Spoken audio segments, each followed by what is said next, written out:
Milky ఏం చేస్తాండావు? Chicken popcorn చేస్తాను.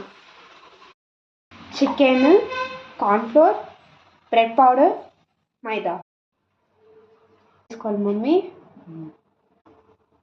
ఓకే, అల్లం పేస్ట్ ఆల్రెడీ అన్నీ వేసినాను కాబట్టి కొంచెం కొంచెంగా వేస్తాను. డీప్ ఫ్రై కోసం ఆయిల్ పోసుకోవాలి. కార్న్ఫ్లోర్, కొంచెం వాటర్ పోసుకుంటాం, బ్రెడ్ డ్రమ్,